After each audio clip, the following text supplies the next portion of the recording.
It was a quiet Thursday night when I decided to visit the old neighborhood bar. I needed a break from the monotony of my week, a place to unwind and let the weight of the world slip away. The bar had a comforting familiarity, its dim lighting, creaky wooden floors, and the faint hum of conversations blending with the occasional clink of glasses. But as soon as I walked in, something felt off. The air was heavy, and the usual lively atmosphere was replaced by an eerie stillness. It was the kind of unsettling silence that you can't shake, the kind that creeps into your bones and whispers that something isn't quite right. The bartender, a familiar face, gave me a nod, but even his usual warmth seemed dulled, like the bar itself had absorbed some unseen tension. I found a seat near the pool table, a spot I used to frequent, and ordered my usual drink. As I sipped, I noticed a man sitting at the far end of the bar. He wasn't like the regulars. His posture was rigid, his gaze fixed on something only he could see. His drink sat untouched in front of him, condensation pooling around the glass. Creepy true stories always seem to start with someone who doesn't belong, and this man felt like the living embodiment of that idea. The bartender noticed him too, casting uneasy glances his way, but neither of us said anything. My eyes kept drifting toward him, unable to ignore the strange aura he radiated. Halfway through my drink, the man finally moved. He turned his head slowly, and for the first time, I realized he was staring directly at me. His eyes were unnervingly dark, almost hollow, and his expression carried a strange mix of curiosity and menace. I tried to look away, but his gaze was magnetic, drawing me in like a moth to a flame. Real-life horror doesn't always scream. It often whispers, and this man's silent attention was louder than any shout. My stomach churned as he raised his glass in a mock toast, a faint smirk playing on his lips. Something about the way he held that moment, like he knew something I didn't, made me feel like I was already part of his story. Deciding I'd had enough, I got up and moved to the other side of the bar, hoping to escape his unsettling presence. But the moment I sat down, I felt it again, that piercing stare burning into the back of my neck. I turned slowly, and sure enough, he had shifted his seat too, mirroring my move. My pulse quickened as I tried to rationalize his behavior. Maybe he was drunk, or maybe he thought he recognized me. But deep down, I knew this wasn't coincidence. True encounters with the paranormal often blur the line between the living and the dead, and I was beginning to question which side this man belonged to. The bartender approached me, sensing my discomfort. "You okay?" he asked, his voice low enough that only I could hear. I nodded, forcing a weak smile, but my hands trembled as I clutched my glass. Before I could say anything, the man stood up and began walking toward me. Each step felt deliberate, heavy, as if he was dragging the weight of the world behind him. By the time he reached my table, the entire bar seemed to hold its breath. "Do you believe in fate?" he asked, his voice deep and gravelly, sending a shiver down my spine. It wasn't just a question, it felt like a warning.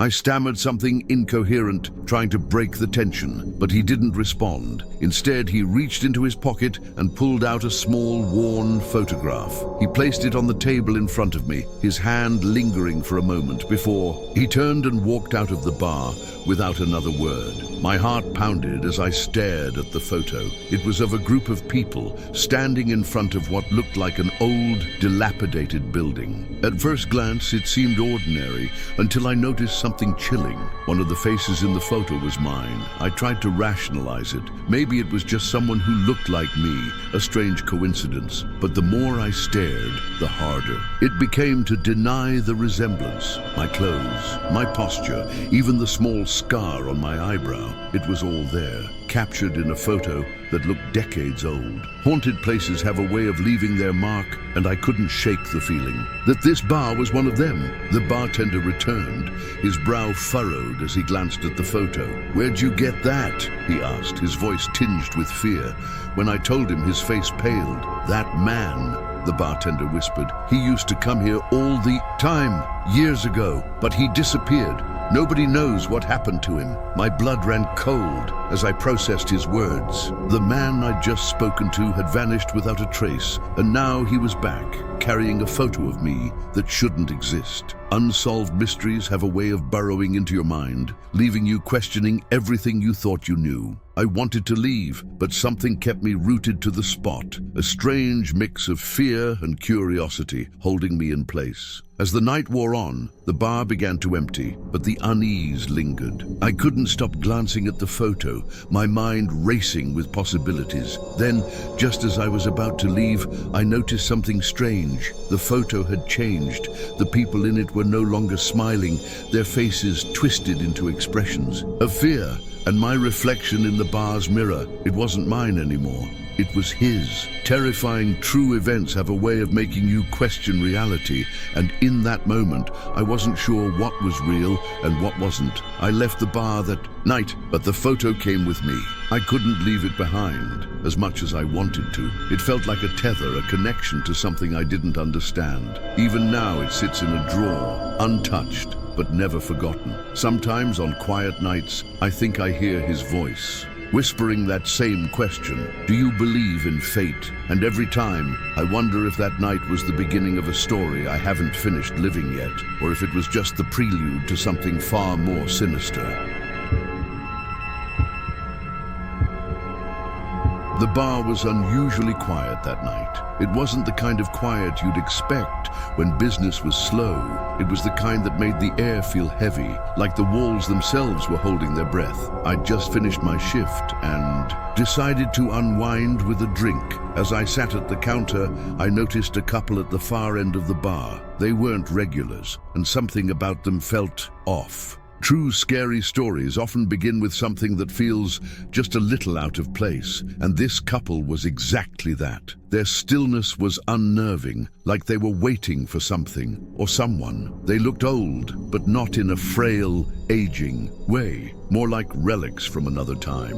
The man wore a perfectly pressed suit, and the woman's dress looked like something out of a black and white movie. Their clothes were pristine, untouched by the dust of years, and yet their faces seemed eerily blank. Haunted places have a way of attracting the unexplained, and that night, the bar felt like it was holding on to a secret it wasn't ready to share. Every so often, the man would glance my way, his expression as empty as the silence that surrounded them. I tried to focus on my drink, but their presence was magnetic.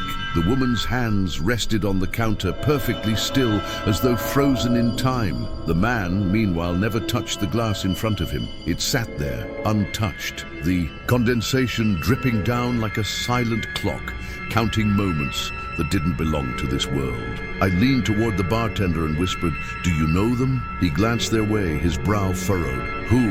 he asked. My stomach dropped. Creepy true stories often start with moments like this, when you realize you might be the only one seeing something that shouldn't be there. I turned back to my drink, trying to shake the growing unease. But something kept pulling my gaze toward them. They hadn't moved an inch, yet it felt like their presence was pressing into the room, growing heavier by the second. Then the lights flickered. It wasn't unusual for the old bar, but this time, it felt different. When the lights came back on, they were gone. No sound, no movement, just empty seats where they'd been. My chest tightened as I scanned the room, but no one else seemed to notice their sudden disappearance. As I tried to rationalize what had happened, I felt a strange compulsion to check outside. The night air was cold and heavy with mist, and the streetlights cast long shadows onto the wet pavement. That's when I saw them. The couple stood under a flickering streetlight, their backs to me. They didn't move, didn't speak, just stood there as though waiting for something. Terrifying true events often leave you frozen, unable to act. And in that moment, I felt like a statue rooted to the ground. When the streetlight finally stopped flickering, they were gone again. I returned to the bar, shaken but trying to compose myself. The bartender asked if I was okay, but I couldn't bring myself to explain. How do you describe something that doesn't make sense? Instead, I sat back down, hoping the warmth of the bar would chase away the chill that had settled over me. But the unease lingered, a heavy weight pressing down on my chest. True encounters with the paranormal have a way of clinging to you, like shadows that refuse to disappear even in the brightest light. I thought about the strange man I'd seen here weeks ago and wondered if these events were somehow connected. Later that night, as I helped the bartender clean up, I found something that made my blood run cold. Tucked under one of the chairs where the couple had been sitting was a photograph. It was old, the edges frayed, and the colors faded, but the faces were unmistakable. It was the couple. They stood in front of a building that looked eerily similar to the bar, though it was clearly from another time. My hands trembled as I stared at the photo, the realization sinking in. Real-life hauntings often leave behind traces, and this was one I couldn't ignore. The bartender took the photo from me, his face pale as he examined it. "I've seen this before," he said quietly. "My grandfather used to own this place. He told me stories about a couple that would visit late at night, always the same seats, always silent. They disappeared decades ago." My stomach churned as his words sank in. True ghost stories often feel like distant folklore, but this was different. This wasn't a tale passed down, it was happening right in front of me. The photo felt like a warning, much like the one left behind by the man with the notebook weeks earlier. That night, I couldn't sleep. The couple's faces haunted my thoughts. Their blank expressions burned into my mind. Every sound in my apartment felt amplified. Every shadow seemed to move. I tried to convince myself it was just a strange coincidence, but deep down, I knew better. Chilling real-life stories don't fade with the sunrise. They linger, gnawing at the edges of your reality. The photo stayed on my nightstand, a constant reminder that the unexplained was far closer than I wanted to admit.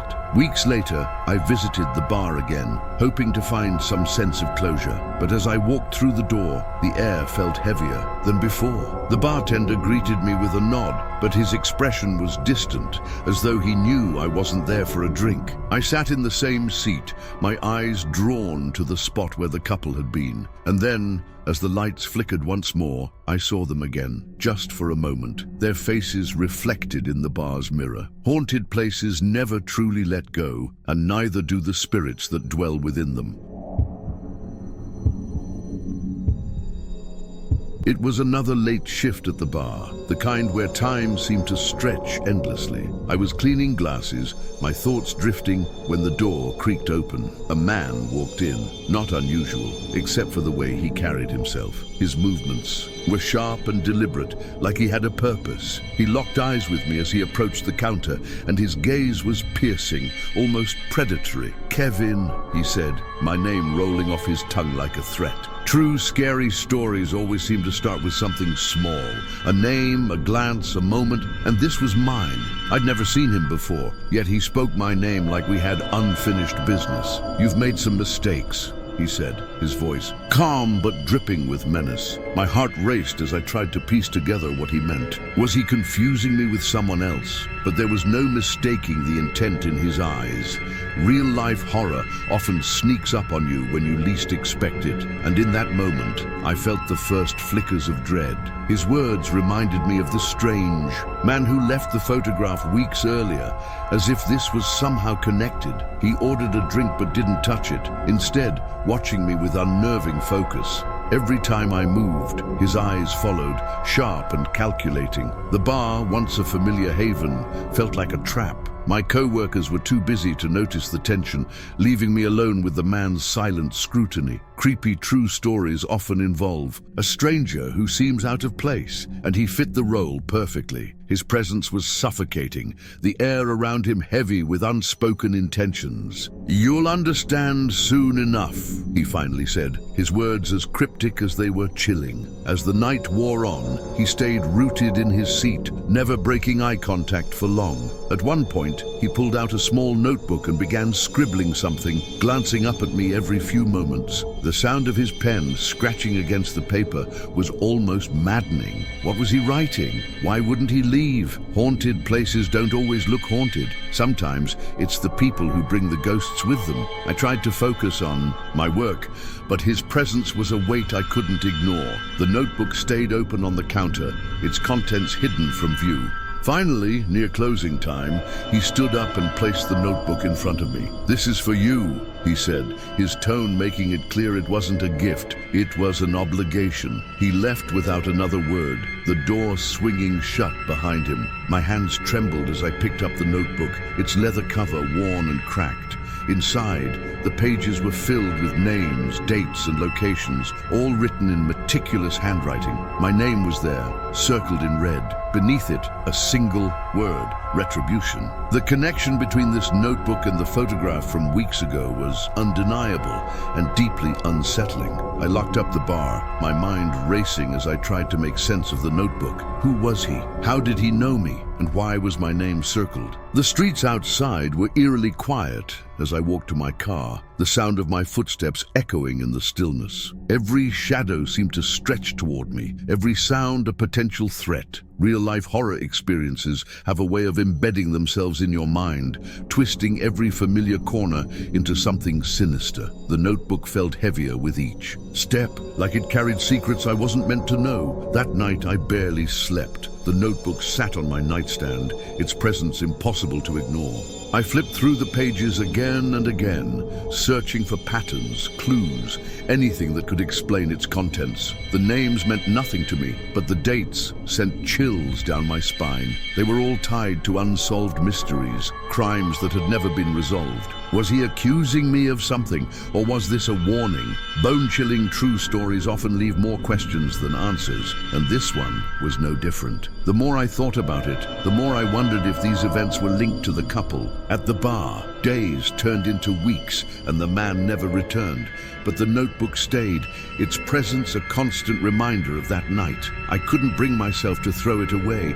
It felt too important, too dangerous to discard. Instead, I kept it hidden, as though out of sight could mean out of mind. Yet every time I closed my eyes, I saw his face, his piercing gaze burning into me. Haunted places don't always have four walls. Sometimes they're the memories that refuse to fade, the questions that go unanswered. One night, weeks after the encounter, I woke to a sound in my apartment. At first, I thought it was a dream, but then I heard it again, a faint creak like footsteps on the wooden floor. My heart raced as I grabbed the closest object, a lamp, and crept toward the noise. The living room was dark, but I could feel the presence of someone else. As I turned on the light, the room appeared empty, but the notebook was now open on the coffee table, a fresh page filled with red ink. Time's up. Supernatural encounters may frighten, but nothing compares to the fear of the unknown when it's this close. Since that night, I've moved,